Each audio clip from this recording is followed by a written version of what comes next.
Hi friends, welcome back to my YouTube channel Khan coaching classes. Myself Aftab Alam. दोस्तों, आज मैं बहुत हैप्पी हूँ कि आज हमारा 1K कंप्लीट हो गया। ठीक है दोस्तों, आप लोगों की ये प्रेम की वजह से, स्नेह की वजह से, आशीर्वाद की वजह से यह कंप्लीट हुआ है। दोस्तों, मैं चाहूँगा कि इसको बरकरार रखा जाए और आप इसको ज़्यादा से ज़्यादा शेयर भी कीजिए, लाइक कीजिए। ठीक है दोस्तों, वीडियो अच्छा लगेगा तो लाइक भी कीजिएगा। दोस्तों, एक बात और, आज हम जो चैप्टर पढ़ाने जा रहे हैं क्लास 10th का यूपी बोर्ड। ठीक है दोस्तों, यूपी बोर्ड का यह सिलेबस है मातृभूमि के लिए। वो हिंदी में 3 नंबर का एकदम फिक्स स्टोरी है दोस्तों, यही आता है। तो चलिए दोस्तों, समय नहीं गंवाएंगे और आते हैं सीधे सीधे इस टॉपिक को, समझते हैं कि इस टॉपिक में है क्या। देखिए दोस्तों, मातृभूमि के लिए लिखा किसने है? जयशंकर त्रिपाठी जी। जयशंकर प्रसाद नहीं लिखे हैं दोस्तों, जयशंकर त्रिपाठी जी लिखे हैं। कोई भी लेसन पढ़ने से पहले आपको ये जानना चाहिए कि उस लेसन में कितने पात्र हैं। पहला तो ये जो कहानी है वो किसके ऊपर है? जयशंकर चंद्रशेखर आज़ाद के ऊपर है। ठीक है, चंद्रशेखर आज़ाद कौन रहते हैं? कहानी का नायक है। सीताराम तिवारी कौन है? चंद्रशेखर आज़ाद के पिताजी हैं। जगरानी देवी कौन है? तो ये आपकी चंद्रशेखर आज़ाद की माँ है। General Dyer, Simon Commission, Scott Saunders, नाट बाबर, ये सब के सब अंग्रेजी सैनिक हैं। महात्मा गांधी, अशफाकुल्ला खान, राम प्रसाद बिस्मिल, मनमनाथ गुप्त, सचिंद्र नाथ बख्शी, भगत सिंह, राजगुरु, लाला लाजपत राय, बटुकेश्वर दत्त, ये सब के सब स्वतंत्रता सेनानी हैं। गणेश शंकर चंद्रशेखर आज़ाद के मित्र हैं। इनका जन्म 23 जुलाई 1906 को हुआ था और 27 फरवरी 1931 को इनकी मौत हो गई है। ठीक है दोस्तों, चलिए इस लेसन को समझते हैं, पूरी टॉपिक क्लियर करते हैं हम आपको। दोस्तों, यह जो कहानी है यह 3 सर्गों में पहली बात तो विभक्त है।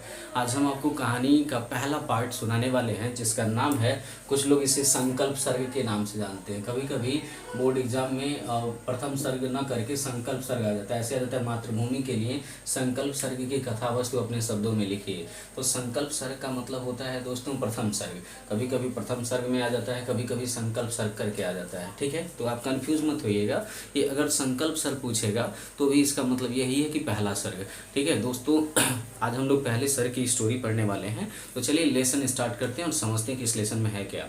दोस्तों, चंद्रशेखर आज़ाद जो होते हैं, इनका जन्म 23 जुलाई 1906 को मध्य प्रदेश के काशी नामक ग्राम में हुआ था। इस कहानी में अर्थात प्रथम सर्ग में इनके काशी के जीवन छात्र के बारे में, मतलब इनके छात्र जीवन के बारे में बताया जाता है। तो मध्य प्रदेश के भावरा नामक ग्राम में 23 जुलाई सन 1906 को चंद्रशेखर आज़ाद जी का क्या होता है? जन्म होता है। और बचपन में यह अपनी पढ़ाई जब कंप्लीट करते हैं, ठीक है, बचपन में जब ये अपनी पढ़ाई कंप्लीट करते हैं तो आगे की पढ़ाई पढ़ने के लिए काशी नगरी में चले गए संस्कृत पढ़ने के लिए। ठीक है, तो जब वो काशी नगरी में चले गए तो वहाँ पे उन्होंने देखा क्या कि उस ज़माने में अंग्रेजी सैनिक की बहुत बड़ी राज चल रही थी, उनकी ब्रिटिश हुकूमत चल रही थी और उन्होंने एक रोलेट एक्ट पास किया था। अगर इस एक्ट का विरोध करते हुए किसी को भी पकड़ लिया जाता था, जैसे कोई भी अगर अंग्रेज़ किसी भारतीय सैनिक को ऐसे रोलेट एक्ट के विरोध में भाषण देते हुए सुनता था तो ज़बरदस्ती उसे बिना किसी अपराध के ही उसे ज़बरदस्ती उठा के जेल में बंद कर दिया जाता था।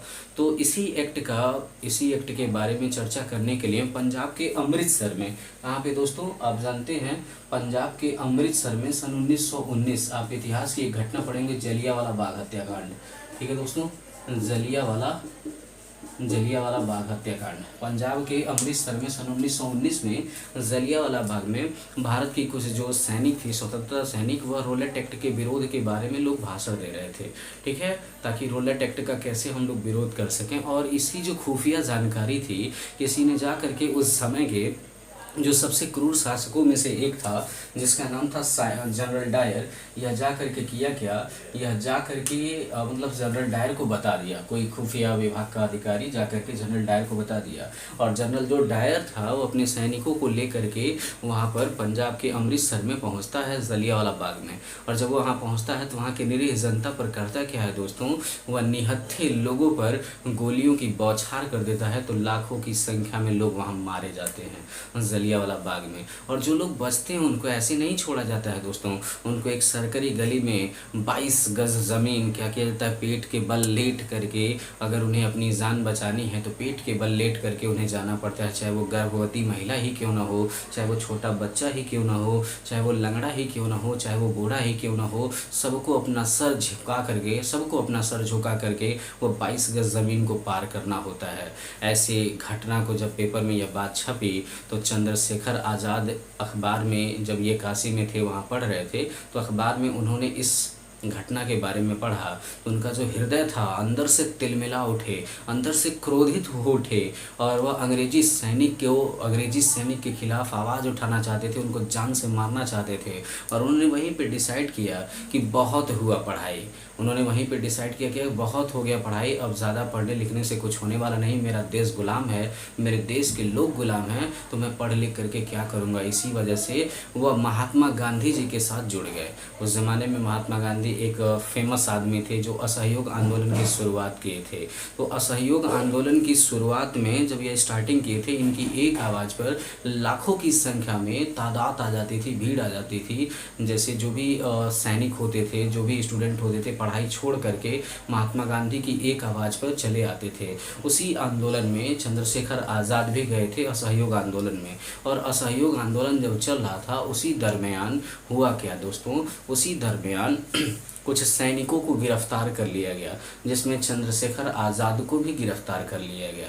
चंद्रशेखर आज़ाद को मात्र ये 15 साल के थे और 15 साल की अवस्था में इनको जब गिरफ्तार किया गया तो अंग्रेजी जो सरकार थी, उस ज़माने की जो अंग्रेजी सरकार थी, वो क्या की, मात्र 15 साल की अवस्था में इन्हें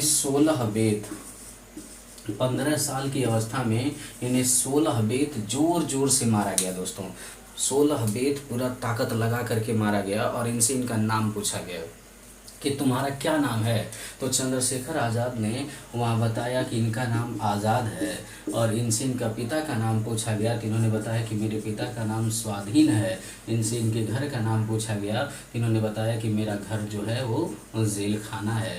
अंग्रेजी जो हुकूमत थी चंद्रशेखर के ऐसे बातों को देख करके, ऐसे बातों को सुन करके पूरा घबरा गई। और जहाँ पर इन्हें कैद किया गया था वहाँ पर भारतीय सैनिक, भारतीय जनता वहाँ पर गई हुई थी। और अंततः चंद्रशेखर आज़ाद को रिहा करने के लिए, इन्हें छोड़ने के लिए जो अंग्रेजी हुकूमत थी वह मान गई और चंद्रशेखर आज़ाद को छोड़ दिया गया।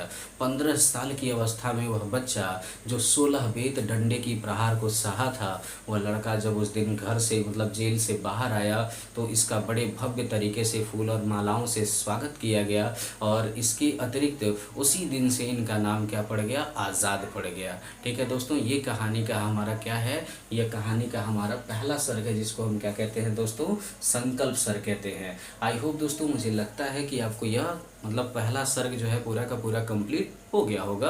आगे से कोई दिक्कत नहीं आएगी। इसका जो दूसरा सर्ग होगा दोस्तों आपके नेक्स्ट वीडियो में मिलेगा। ठीक है, उसका जो लिंक होगा वो आपको डिस्क्रिप्शन में दे दिया जाएगा, आप वहां से जाके आसानी से देख सकते हैं। ठीक है दोस्तों, फिर मिलते हैं नेक्स्ट वीडियो में। Till then take care, bye bye दोस्तों।